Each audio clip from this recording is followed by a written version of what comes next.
Perempuan ini bernama Rina. Sering mencuci pakaian di aliran sungai dekat rumahnya di sebuah desa terpencil. Sementara dari kejauhan, pria yang bernama Olan ini terus memantau. Lalu pasangan pendaki ini melanjutkan perjalanan mereka. Saat jalanan sepi, Iwan yang hasratnya membara saat melihat Rina tadi berusaha untuk melampiaskan hasratnya tersebut kepada pacarnya. Saat Iwan dan pacarnya itu beradu mekanik, ternyata Rina menyaksikannya dari balik pohon. Apalagi di sana Rina sudah berbulan-bulan tidak merasakannya. Semenjak Rudal suami Rina mengalami kecelakaan. Semenjak kecelakaan tersebut, Rudal tidak bisa berdiri serta tidak bisa mencari uang untuk menafkahi Rina istrinya tersebut. Di sana Rudal hanya menjadi beban untuk Rina istrinya tersebut. Lalu terlihat di suatu hari, seorang pemuda tampan dari kota yang merupakan seorang pendaki datang menemui Rina. Bertanya dengan Rina jalur menuju puncak gunung. Pemuda tersebut bernama Jeron. Setelah Rina memberitahunya jalan menuju puncak gunung, Jeron memberikan sebuah makanan kepada Rina sebagai bentuk terima kasihnya.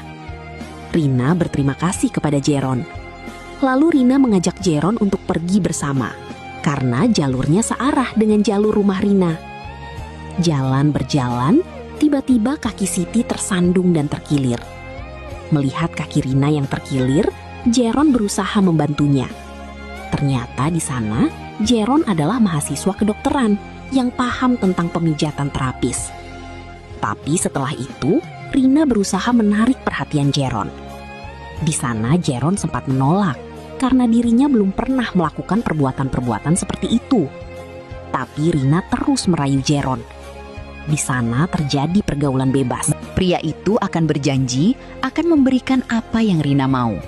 Tapi si sana Rina tak sudi dan menolak ajakan pria yang bernama Olan tersebut. Ketika lalu terlihat keesokan harinya, Rudal mendapatkan bantuan terapi dari pemuda yang bernama Jerom ini. Setelah selesai membantu Rudal, suaminya Rina, saat Jerom ingin pulang, di sana Rina ingin mengajak Jerom untuk adu mekanik bersama terlebih dahulu, sebelum Jerom melanjutkan perjalanan itu. Di sana Siti sedang berselingkuh. Ternyata di sana pria yang bernama Olan ini merekam perbuatan perselingkuhan yang dilakukan Rina tersebut dengan pemuda yang bernama Jerom ini. Keesokan hari terlihat Rina yang mencuci pakaian seperti biasanya di sungai. Tiba-tiba datang Olan. Di sana Olan mengancam Rina, menunjukkan sebuah bukti rekaman perselingkuhan Rina dan Jerom.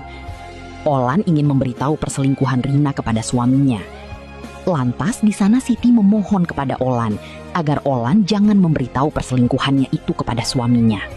Rina rela melakukan apapun asal Olan tidak memberitahukan perselingkuhannya itu kepada suaminya. Karena ancaman dari Olan, Rina pun tunduk kepada Olan. Olan mendapatkan apa yang ia mau selama ini. Ia bisa menggarap sawah milik Rina. Setelah itu, Rina meminta Olan untuk menghapus video rekaman tersebut dari ponselnya. Namun Olan tidak menepati janjinya tersebut. Di malam harinya, Rudal berbicara kepada Rina, istrinya tersebut. Di sana Rudal meminta maaf kepada Rina karena telah menjadi beban di hidup Rina. Rina pun berkata, "Jangan pikirkan hal yang tidak penting seperti itu." Lalu Rudal kembali bertanya, apakah Siti masih mencintainya? Di sana, Rina sangat merasa bersalah atas perbuatannya itu kepada suaminya. Ternyata, di sana Rudal sudah mengetahui perselingkuhan yang dilakukan oleh istrinya tersebut. Tapi Rudal memilih untuk diam. Beberapa hari kemudian, pengorbanan Rina tidak sia-sia. Terlihat suaminya Rudal akhirnya bisa berjalan lagi. Di sana, Jerom, pria kota selingkuh Rina, memberikan tongkat dan beberapa obat untuk Rudal, suami Rina. Semua itu Jerom berikan secara gratis kepada Rudal. Setelah itu, Jerom pun pamit kepada Rudal untuk pergi mendaki.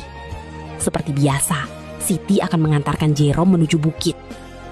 Malam itu, saat Rina dan Jerom sedang bermalam di atas bukit, tiba-tiba datang Olan. Di sana, Olan datang dalam kondisi mabuk. Olan meminta Rina untuk melayani di depan mata Jerom. Karena Rina menolak, Olan menunjukkan bukti perselingkuhan Rina dan Jerom saat berada di bukit waktu itu. Melihat hal itu, Rina menangis. Ia tidak menyangka Olan tega kepadanya. Di sana, Olan mengeluarkan senjata, meminta Rina untuk melepaskan baju. Di sana, Olan mengarap suara Rina di depan mata Jerome. Saat Olan baru saja memaksa Rina, tiba-tiba Rudal suaminya datang dan langsung menghabisi Olan. Di sana, Rudal berkata kepada Rina bahwa dirinya sudah mengetahui semuanya. Di sana, Rudal tidak menghentikan perbuatan istrinya itu. Karena Rudal sadar, Siti melakukan hal itu karena ketidakmampuan Rudal untuk menafkahi Siti, baik secara ekonomi maupun batinnya. Keesokan harinya, Jerome datang menemui suaminya istri tersebut. Jerome ingin berpamitan karena ingin kembali ke kota. Jerome meminta maaf kepada Rudal. Awalnya Rudal tak mau memaafkan Jerome. Tapi berkat Jerome lah, Rudal bisa sembuh dan kembali berjalan. Di sana mereka pun saling memaafkan. Rudal meminta Jerome untuk melupakan semua yang terjadi. Lalu Jerome pergi untuk selamanya dari desa tersebut, meninggalkan suami istri itu. Film selesai.